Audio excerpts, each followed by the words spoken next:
ওই যে কথায় বলে না যে ঠেলার নাম বাবাজি। তো ডোনাল্ড ট্রাম্প তো ওই ক্ষমতায় যাওয়ার পরপরই শুরু করছিল একেবারে কি এক্সিকিউটিভ অর্ডারের একেবারে কি ফুলঝুরি শুরু করছিল। তো তার মধ্যে গুরুত্বপূর্ণ যে অর্ডারগুলো ছিল তার মধ্যে অন্যতম ছিল কোনটা? মেক্সিকো, কানাডা এবং চায়নার উপরে ট্যারিফ ধার্য করা। তার মধ্যে মেক্সিকো এবং কানাডার উপরে ধার্য করেছে কত? 25%, আর চায়নার উপরে ধার্য করেছে 10%, তাই না? এরপরে মেক্সিকো এবং কানাডা খুব লাফালাফি করে বলছে যে আমরাও এইবার আমাদের দেশে আমেরিকা থেকে যে পণ্য আসবে তার উপরে আমরাও ট্যারিফ ধার্য করবো। ইটস ওকে, ফাইন, করো। কিন্তু এরপরেও কিন্তু খেলা শেষ হয়নি, অর্থাৎ খেলার নাম বাবাজি। এরপরে কিন্তু ওই যে মেক্সিকোর প্রেসিডেন্টের সাথে ডোনাল্ড ট্রাম্পের কথাবার্তা হয়েছে, এবং এই কথাবার্তার পরে দেখেন এই ডোনাল্ড ট্রাম্প একটা টুইট করছে, সেখানে বলছে কি, I just spoke with president Claudia Sheinbaum, কি নাম, আরে ক্লাউডিয়া সেইনবোম, কি নারী। তাহলে বলছে কি, I just spoke with president Claudia Sheinbaum of Mexico, it was a very friendly conversation wherein she agreed to immediately supply 10,000 Mexican soldiers on the border separating Mexico and the United States. These soldiers will be specifically designated to stop the flow of fentanyl and illegal migrants into our country. We further agreed to immediately pause the anticipated tariffs for a 1-month period, during which we will have negotiations headed by Secretary of State Marco Rubio, Secretary of Treasury Scott Bessent, and Secretary of Commerce Howard Lutnick, and a high-level representatives of Mexico. যাই হোক, মুদ্রা কথা হচ্ছে যে এই Mexican প্রেসিডেন্টের সাথে Donald ট্রাম্পের আলাপ সালাপ হলো, এবং একেবারে কোনো কথাবার্তা ছাড়াই মেক্সিকান প্রেসিডেন্ট কি বলল, যে আমরা 10,000 সৈন্য আমরা আমেরিকা এবং ওই মেক্সিকোর বর্ডারে আমরা ডিপ্লয় করব, যাতে করে মেক্সিকো থেকে দলে দলে যে ইললিগাল লোকজন সারা দুনিয়া থেকে এই যে দক্ষিণ আমেরিকায় এসে পরে তারা মেক্সিকোতে ঢুকে তারপরে যে বর্ডার দিয়ে যাতে এই আমেরিকার মধ্যে ঢুকতে না পারে, এইগুলো বন্ধ করার জন্যে। অথচ আপনাদের যদি স্মরণ থাকে, দেখবেন যে গত কয়েক বছর ধরে এই বাইডেনের আমলে একেবারে প্রত্যেক দিন হেডলাইন হতো, এই আমেরিকার যে মিডিয়াগুলোতে একেবারে প্রত্যেক দিন হেডলাইন হতো যে হাজারে হাজারে ইললিগাল লোকজন তারা এই মেক্সিকো দিয়ে আমেরিকার মধ্যে ঢুকছে। এবং এইটা নিয়ে তো কত কিসা কাহিনী, ওই যে আরিজোনা, তারপরে টেক্সাস ইত্যাদি স্টেটের যে গভর্নর, তারা তো একসময় শুনছিলাম যে তারা ধরে ধরে ওই ইলিগাল যে মাইগ্রান্ট ধরে ধরে বাসে করে তারা নিউ ইয়র্কে পাঠিয়ে দিয়েছিল, ক্যালিফোর্নিয়াতে বিশেষ করে নিউ ইয়র্কে পাঠিয়ে দিয়েছিল। কারণ নিউ ইয়র্কের যে গভর্নর এবং নিউ ইয়র্কের যে সিনেটর বা অ্যাডমিনিস্ট্রেশন, তারা আবার এই ইলিগাল ইমিগ্রান্টদের প্রতি খুবই মানবিক। আর টেক্সাস, অ্যারিজোনা, তারা বলছে আমরা এত মানবিক হতে পারবো না, এরা এসে আমাদের এখানে ঝামেলা তৈরি করছে, নানা রকম সমস্যা উৎপাত তৈরি করছে, আমাদের হ্যান্ডেল করার ক্ষমতা নেই, অতএব আমরা এখানে তাদেরকে রাখতে পারবো না, দয়া করে তোমরা নাও। তো তারা কিন্তু বাসে করে করে আমরা সেগুলো নিউজ হেডলাইনে দেখছিলাম যে নিউ ইয়র্কে এখানে এনে ওই যে নিউ ইয়র্কের যে মেয়র বা ওই গভর্নর তাদের বাড়ির সামনে এনে ওদেরকে ছেড়ে দেওয়া হয়েছিল। এই ধরনের কিন্তু আমরা নিউজও আমরা দেখছিলাম। এই সমস্ত খবর দেখে বা শুনে আমি ব্যক্তিগতভাবে বেশ বিস্মিত হতাম যে এটা কীভাবে সম্ভব। মেক্সিকো যদি এদেরকে নিয়ন্ত্রণ করে, এদের দেশের মধ্যে ঢোকা নিয়ন্ত্রণ করে, এবং এদেরকে খুব ইজিলি নিয়ন্ত্রণ করা সম্ভব, কারণ ওরা যখন ওই বর্ডারের দিকে ধাবিত হতো, তো তখন তাদের দেশে কি পুলিশ, বিডিআর, মিলিটারি এই যেগুলো ছিল না, এই যে দেখা যাচ্ছে যে ভিডিওতে যে দেখা যাচ্ছে দল বেঁধে একেবারে প্রকাশ্য দিবালোকে হাইওয়ে ধরে তারা কিন্তু এই যে চলে আসছে একেবারে আমেরিকার সীমান্তে। তাহলে এখানে মেক্সিকোর যে বর্ডার গার্ড অথবা পুলিশ অথবা মিলিটারি তারা কোথায়? তারা কি এখানে কোনো দায়িত্ব পালন করতো না, নাকি তারাই বেসিক্যালি অর্গানাইজ করে এই কর্মকাণ্ডটা করতো? এবং আমরা তো জানি যে মেক্সিকোর এই যে লোকজন এরা কিন্তু ভীষণ দুর্নীতিবাজ, এবং মেক্সিকোতে এই মানব পাচারকারী দল আছে, তারপরে এখানে ড্রাগ স্মাগলিংয়ের দল আছে, এখানে বড় বড় এই ধরনের মাফিয়া গ্যাং আছে যারা নাকি নিজেরা অনেক ক্ষেত্রে যুদ্ধ করে, মারামারি করে, অনেক খুন রাহাজানি হয়।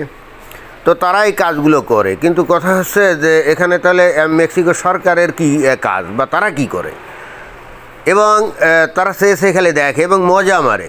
এবং যেটা আমার কাছে মনে হয়, এই মেক্সিকো একেবারে খুব ম্যাটিকুলাসলি প্ল্যান করে আমেরিকাকে ধ্বংস করার একটা খেলায় তারা মত্ত হয়েছিল।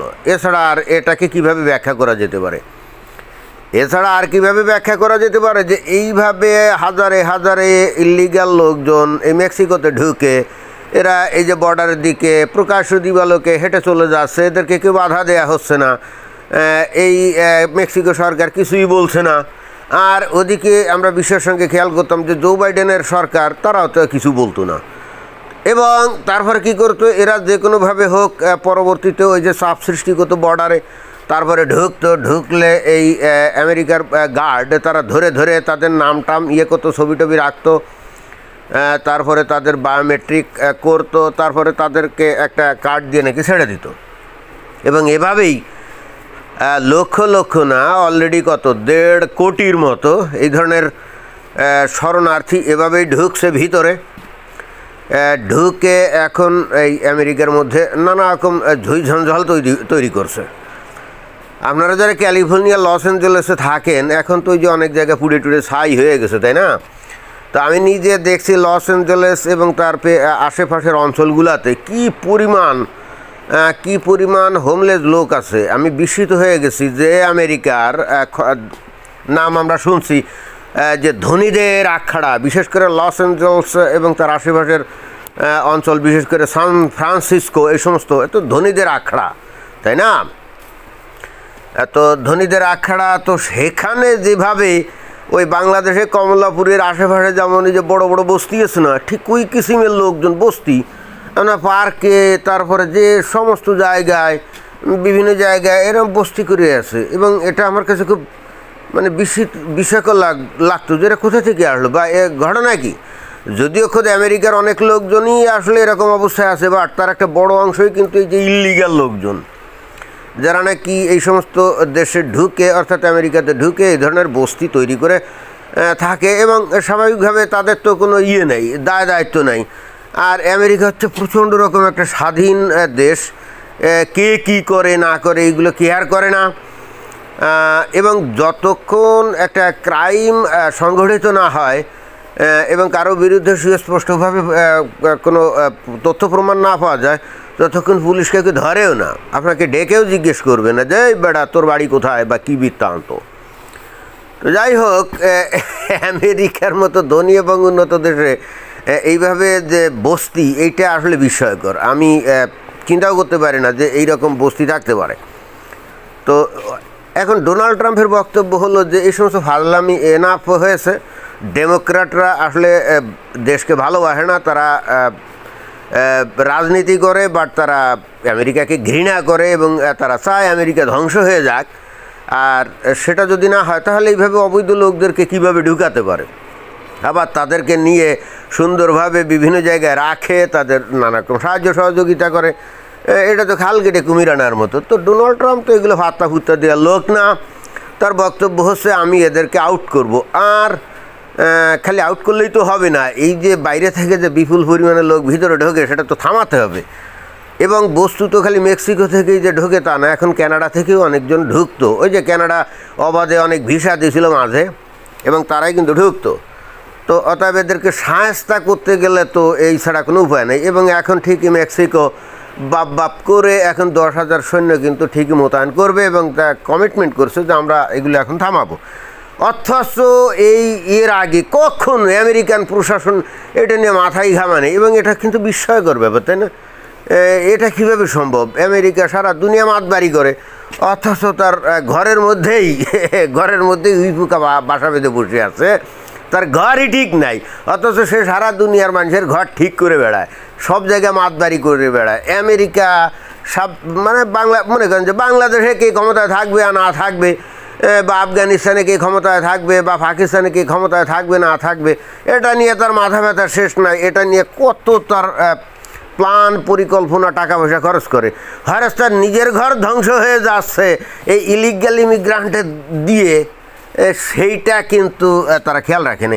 আমি কয়েকজনের সাথে আলাপ করে দেখছি, তারা বলে যে এরা আসছে বলে এখানে অড কাজগুলা ওরা করে, আমেরিকার লোকজন এই কাজগুলো করে না। বিশেষ করে আমিও দেখছি ক্যালিফোর্নিয়া অনেক ফার্ম আছে, বড় বড় ফার্ম, ওখানে প্রচণ্ড রুক্ষ সূক্ষ্ম আবহাওয়া, তোর মধ্যে কাজ করা আসলে কঠিন ব্যাপার।